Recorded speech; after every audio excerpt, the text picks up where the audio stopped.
Ṣé àdúpẹ́ káṣá máa dúpẹ́ ló tán káṣá máa dúpẹ́ ló tán wà ó gbẹ́jọ́ wẹ́wẹ́ káṣá máa dúpẹ́ ló tán káṣá máa dúpẹ́ ló tán gbẹ́jọ́ wẹ́wẹ́ káṣá máa dúpẹ́ Ọlọ́run ọba lọ́jọ́ èyí ó ti dá wa láre ní agbára Ọlọ́run a ti dìbò a ti wọlé. A máa lọ kọ́ ní ọjọ́ Sátidé ọjọ́ kẹrìndínlógún oṣù kẹjọ is a special day. Ọ̀rọ̀ mi ò ní pọ̀ rárá torí pé ọlọ́ọ̀ba ó ti fàṣẹ sí. Ọwọ́ ìrànlọ́wọ́ wà ẹlòjọ́ ọ̀run ẹlòjọ́ ọ̀run ẹlòjọ́ ọlọ́run ti fọwọ́ sí i.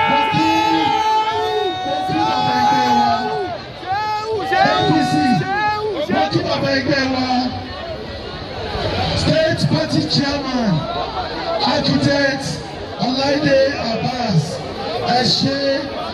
Pharmacist Ọláìdé Abbas, ní agbára Ọlọ́run àṣeyọrí ẹ máa ṣe. Ẹ ti ṣàyẹ̀wòrí eléyìí, lágbára Ọlọ́run ẹ gbàjọba ní ọdún 2027. APC, ọ̀rọ̀ kan mẹ́ta ló fẹ́ bá wa sọ. Ọ̀rọ̀ mi pọ̀. Ẹ jọ̀wọ́, my speech today will be very short. As the leader of the party in Oyo State, I want to appeal to our people that we should see beyond August 16. We should see beyond Federal House of Representatives election. We should see beyond Ibadan North. Àwọn àpapọ̀ àtòyìnbó àti Yorùbá ni torí àwọn oníwèé ìròyìn. Ìbọ̀dà fẹ́ẹ̀dì yìí is a vote of confidence lórí ìjọba Aṣíwájú Bọ́lá Ahmed Tinubu Jagaban.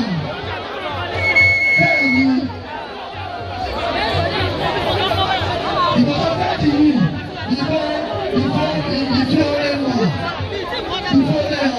Fún iṣẹ́ tí Jagaban Akínrẹ̀mí Ọláìdé tó ṣe. Ẹjọ́ ilé kẹgbẹ́rún ẹlòmíràn ẹjọ́ bẹ́ẹ̀ ẹjọ́ ṣé wàá bá ojú ẹ bá dìbò ẹ bá pàdé ẹjọ́ á fún yín lọ́wọ́ ẹgbàgbẹ́. APC ìmọ̀lábẹ́ẹ̀dì ẹjọ́ fowó rẹ̀ hàn.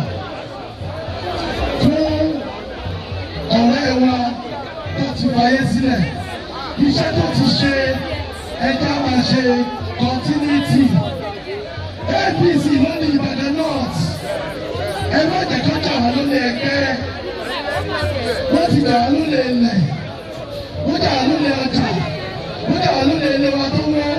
Eléyìí àdì bá wọn jà, ìbò láàfin kìlọ̀ fún wọn.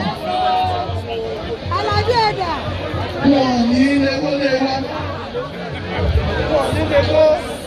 Ọjà wa mọ́, wọ́n ní bá ìbálẹ̀ wa mọ́. Káàpàtẹ́ kan ṣe mọ́, wọ́n kì í ló bá dìbò fún.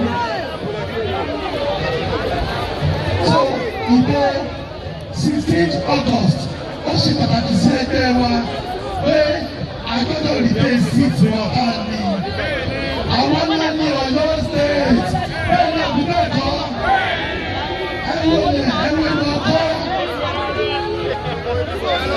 Nínú sẹ́nẹ̀tọ̀ mẹ́ta mélòó náà ní àwọn mẹ́tẹ̀ẹ̀ta that is 100 excellent.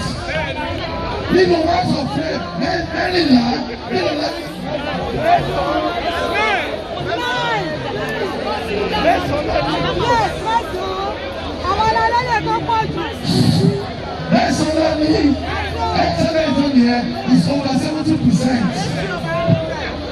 Ọlọ́run bá gbé gbogbo gómìnà fún wọn àṣìṣe ní o èdè wọn ò lè jì wá mọ́ bẹ́ẹ̀ni àìrìbọn méjò lọ́nà méjò níyà gbogbo wa ti papọ̀ gẹ́gẹ́ bí ẹgbẹ́ kan kò sógun mọ́ kò sọ́tẹ̀ mọ́ kò sógun mọ́ kò sọ́tẹ̀ ìjọba níjọba wà bẹ́ẹ̀ni APC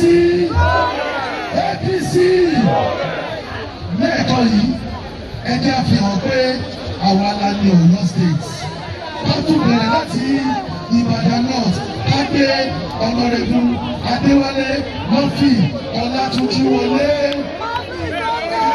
àgbà ọ̀jẹ̀ ni wọ́n fi o àgbà awo ni wọ́n fi o kò lè bá wọn jẹ́ o àgbà ẹ̀tùbí ẹ̀rí àgbà wọn ni o ẹ̀jẹ̀ ẹ̀sìn fún mi 22 years ago 2003 wọ́n fi dìbò yìí wọ́n sì wọlé wọ́n ṣòjòrò wọ́n gbé fún ṣùgbọ́n lélẹ́yìn ọlọ́run sọ pé òun ti dé ọlọ́run ti dé wọ́n ní pé nígbà tí àkọlọ́ wọn tó bá ń padà ọmọ tàbí àdàbẹ̀bọ̀ ńlá lànà ìgbóná Murphy ó ti ń padà lágbára ọlọ́run àgbàdà kọ́lẹ̀ Murphy ti tọ̀nà lẹ́bù ẹ̀sọ́ fún wọn lọ́jà ẹ̀sọ́ fún mọ́sálásí ẹ̀sọ́ fún wọn ní ṣọ́ọ̀ṣì Murphy ó tọ̀nà lẹ́bù wọ́n ní táwọn bá kájú ìhà ní ìhà ọ̀kájú Adéwálé ọ̀kájú ọ̀rọ̀ Ọbásanjí ọ̀kájú báwo ọ̀kájú ìhà ní ìhà ọ̀kájú Murphy ọ̀kájú lágbára náà bẹ́ẹ̀ ni ó sì.